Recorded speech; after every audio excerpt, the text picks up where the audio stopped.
নমস্কার বন্ধুরা, আমি তমাল মাইতি, গ্রিন প্যারাডাইস নার্সারি। আর আপনারা দেখছেন ছাদ কৃষি চ্যানেল। আর আজকে আমার সামনে দেখেই বুঝতে পারছি কার নিয়ে আজ কথা বলবো। যারা নতুন দেখছেন তারা একটুখানি চ্যানেলটাকে সাবস্ক্রাইব রাখুন। আমি আমার কাছে যেসব গাছ আছে বা যেসব গাছ করি তার বিভিন্ন সময় বিভিন্ন পরিচর্যা ভিডিও দিয়ে থাকি। আর সেটা দেখে আপনারা কেউ কাজ করতে পারেন যাদের একটু উপকার লাগতে পারে, যদি আমার যেটুকু সামর্থ্য আছে সেটুকুনি অনুযায়ী। আজকে দেখাবো অ্যামারোস লিলি। লিলি লিলি কিন্তু 2-3 রকম, 4 রকম, 5 রকমের হয়। যেটাতে অ্যামরোস লিলি, এটা হচ্ছে থোকা টাইপের হয় ফুলের গঠনটা। আটা নিটি হচ্ছে মাইকের মতো কলকে ফুলের মতো হয়। এটাও থোকা হয়। এটা পিঙ্ক সাদা হবে, এটা পিঙ্ক সাদা হবে, এটা হচ্ছে এটা পিঙ্ক হবে, এটা রেড আছে।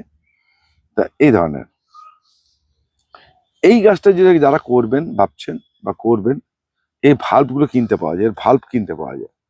এর পেঁয়াজের মতো ভাল্ব, দেখুন ভাল্ব, এই যে পেঁয়াজের মতো ভাল্ব, এটা ভাল্ব হয়। একটু বড় জায়গা করলে ভালো হয়, প্রচুর গাছ একসঙ্গে ফুল দেয়, থোকা থোকা ফুল দেবে যদি আমরা লিলি করতে পারেন। মানে অসাধারণ দেখতে হয়, অসাধারণ দেখতে হয়। এটা হচ্ছে সব থেকে লো মেনটেন্যান্স গাছ, সারা বছর পড়ে থাকে একটা জায়গায় বাগানে। এই ঠিক এই সময়টাও ফুল দেওয়া, এই বসন্তকালে ও ফুল দেওয়া শুরু করে। এবং একসঙ্গে যদি ভালো করতে পারেন, একসঙ্গে একটা বড় টবে করতে পারলে কিরকম দেয় দেখুন। এখন এই গাছটা দেখুন 3টে স্টিক উঠছে, 1টা 2টো 3টে। এখানে উঠবে কিনা জানি না এখনো। আচ্ছা, একটা প্যাকেটের গাছ দেখুন, এই প্যাকেটের গাছ, এতে কিন্তু আমি খুলবো না কারণ ফুলটা নষ্ট হয়ে যাবে, তাই তাহলে খুলে দেখাতাম। এটা একটা থেকে একটা, এর ভাল্বটা যদি যত মোটা নেবেন তাতে ফুল আসবে বেশি। এবার এই যে ভাল্ব, এই যে ভাল্বটা, এই রকম ভাল্বটা যত মোটা ভাল্ব হবে তত। এবার কিন্তু আর একটা কথা বলে রাখি, আমি ব্যবসায়ীর দিকে এবার কথা বলি। এই অ্যামারো লিলি কিন্তু 20 টাকা 30 টাকা থেকে ভাল্ব শুরু হয়। এটা কিন্তু 1200, 1400, 1600, 1500 টাকা, 2000 টাকা অব্দি ভাল্বের দাম আছে, গাছের গাছের কোয়ালিটি অনুযায়ী। কিন্তু এটা কিন্তু একটা ভাববার বিষয়, যেটা 20 টাকাও পাওয়া যায়, আবার 2000 টাকা দামও আছে। যেটা নর্মাল আমাদের বাগান টাগানে হয় সেটা কিন্তু ওটা দাম কম। তারপর দেখবেন কালিম্পং এর এলাকায়, শিলিগুড়ি কালিম্পং এলাকায় এত বড় ফুল হয়, সিঙ্গেল প্যাটেন্টের ফুল এত বড় হয়। গাছের স্টিকটা এর ছোট হয়, ছোট হয়, এত বড় ফুল হয়, 2-3টে কালারে হয়। ওটা কিন্তু থোকা হয় না, সিঙ্গেল, কিন্তু ফুলটা অসাধারণ হয়, লাল হয়, সাদা হয়, পিঙ্ক টাইপের হয়। এটা কিন্তু কালিম্পং এ আমি নিয়ে দেখেছি ওইসব এলাকাতে, সেখানেও কিন্তু প্রচুর ফুল হয়, মানে বড় ফুল হয়। আবার এটা থোকা হয়, একদম থোকা থোকা হবে, মানে পাপড়ি প্রচুর বেশি হয়। এটাও তাই, পাপড়ি গঠনে বেশি হয়। এটা একটা সাদা আছে, ফুটলে আপনাদের দেখাবো নিশ্চয়ই, সাদাটা ফুটুক, মানে দেখলে মন ভরে যাবে। ঠিক একদম জবা ফুলের মতো থোকা হয়।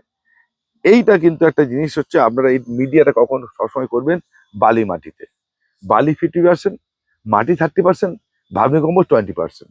আর কিচ্ছু দেবেন না, হাড়ে গুঁড়ো সিংকু টিঙ্কু এসব কিছু দিতে হবে না। এটা একটা ন্যাচারাল গাছ। এটা কিন্তু কৃত্রিম উপায় করতে গেলেই গাছের ক্ষতি হবে। এটা কিন্তু সারা বছর পড়ে থাকবে।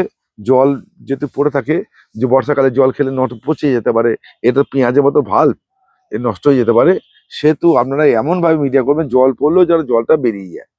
এটা কিন্তু মনে রাখবেন, সে একটু সিঙ্গেল সুপার ফসফেট দিতে পারেন।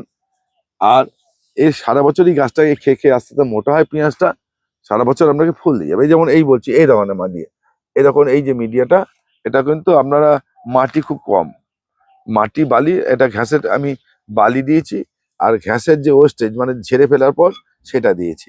এটা কিন্তু এটা উঁচু হয়ে গেছে বলে আমি ভট করে দেবো এটাকে। হ্যাঁ, আচ্ছা, এই ধরনের।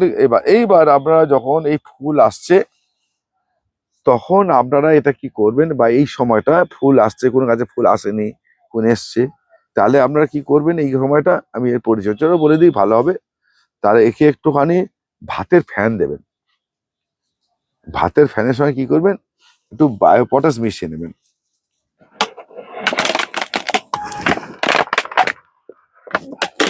আপনারা কি করবেন, একদিনের বাসি ফ্যানের সঙ্গে গাছ পিছু, এই একটা গাছ মানে করুন আপনার এখানে এই 3টে গাছ আছে, 3টে গাছে আপনার 1.5 লিটার জল যাবে। তাহলে আপনি আগে জলটা মেপে নেবেন। বা 5টা গাছ আছে, 6টা গাছ আছে, 6টা গাছের জন্য আপনি 6 মগ জল নেবেন। 6টা গাছের জন্য 1 গ্রাম করে বায়োপটাশ নেবেন। আর কি নেবেন, 1 গ্রাম করে সিউইড নেবেন, এই যে 1 গ্রাম করে, তো 6 গ্রাম, আপনার 6টা টবের জন্য 6 গ্রাম সিউইড, 6 গ্রাম বায়ো পটাশ, আর 6 গ্রাম হচ্ছে সাগরিকা সিউইড, এটার সঙ্গে জলের সঙ্গে গুলে নেবেন, নিয়ে ওই 6 মগ জলকে 6টা গাছে দিয়ে দেবেন সুইট। এটা কিন্তু করবেন কয়বার, এটাকে সপ্তাহে করতে যাবেন না, এটা কিন্তু 15 দিনে একবার করবেন, 15 দিনে একবার, শুধু এটুকুনি করবেন, তাতেই আপনার ফুল দিয়ে দেবে গাছটা। এবার এটা কেন বললাম, এবার বললেন যাদের খাওয়ার লাগে না, আবার এটা খাওয়ার বললেন কেন, এটাও একটা প্রশ্ন। এটা যেহেতু ভার্মি কম্পোস্ট দেওয়া আছে, এই গাছে কিন্তু আমাদের এই যে ভাল্বগুলো, সাইডের যে ভাল্বগুলোকে, এই দেখুন এই গাছটা ছোট 3টে আছে, আরো এই সাইড থেকে এইগুলো ভাল্ব, এইগুলো এগুলো তো আমাকে মোটা করতে হবে, না করলে ফুল আসবে না। এই গাছগুলোকে যদি আমি খাইয়ে মোটা করতে পারি, তাহলে সামনের বছরে এই গাছগুলোতে ফুল এসে যাবে, ফুল পাবো। এই ভাল্বগুলোকে মোটা করতে হবে, এবং একটা বড় টবে দেবেন, এটা যদি 8টা 10টা ভাল্ব হয়, একসঙ্গে 8টা 10টা ফুল ফুটবে, আপনার মন ভরে যাবে। মানে এরকম যদি আপনি এইটা যদি এই ভাল্বগুলো বড় হয়ে যদি 8টা 10টা হয়ে যায় এবং মোটা হয়ে যায়, একটা টবে থাকলে 8টা 10টাই উঠবে স্টিক, আপনার ফুল ভরে যাবে টপটার, মানে আমরা মন ভরে যাবে মানে একদম, মানে এই কদিনের জন্য এইগুলো করুন। আপনার এই আমরুস লিলি আপনার একটা খুব সুন্দর ফুল, মন ভরে রাখার ফুল, ভালো লাগার ফুল, এবং বিভিন্ন কালারে হয়। এবার আপনারা বিভিন্ন জায়গা থেকে বিভিন্ন দামের কিনতে পারেন, এটা কিন্তু বলে দিলাম যে বিভিন্ন জায়গায় কিন্তু এর কোয়ালিটি অনুযায়ী দাম হয়, সেটাও বলে দিচ্ছি। কেন বলুন তো দাদা, আমরা অনেকেই বলবেন দাদা অমুক জায়গাতে অমুক পাওয়া যাচ্ছে, এটা কিন্তু সেটা নয়। এর কিন্তু আমি বললাম প্রত্যেকটা গাছে তার দাম হয় তার কোয়ালিটি, তার ভ্যারাইটির উপরে। এটা মনে রেখে আপনারা গাছ করুন, তবেই আপনার গাছ সুন্দর হবে, ভালো হবে, এবং ভালো ভালো কালেকশন করতে পারেন। এবং এটাও কিন্তু একটা লো মেনটেন্স গাছ, কিন্তু সারা বছর ফুল দেবে না, এই সময় দেবে, এটা মনে রাখবেন। সে সারা বছর ফুল দেয় না, এই সময়টা আপনাকে ফুল দিয়ে দেবে। আপনার বাগানে বা বাগানে উঠোনে হোক, এই গাছটা করে রাখতে পারেন, সারা বছর পড়ে থাকবে, কিন্তু লো মেনটেন্স, মাঝে মাঝে একটু জল দেবেন, আর কিচ্ছু লাগে না, কিন্তু আপনার গাছটা কিন্তু একটা ভালো রেজাল্ট দেবে। এটা বুঝে আপনারা গাছটা করুন, সেটাই জন্য আপনাদের কাছে আমি অনুরোধ রাখলাম, ভালো রেখে করুন, ভালোবেসে করুন। নমস্কার, আজকে এই পর্যন্তই।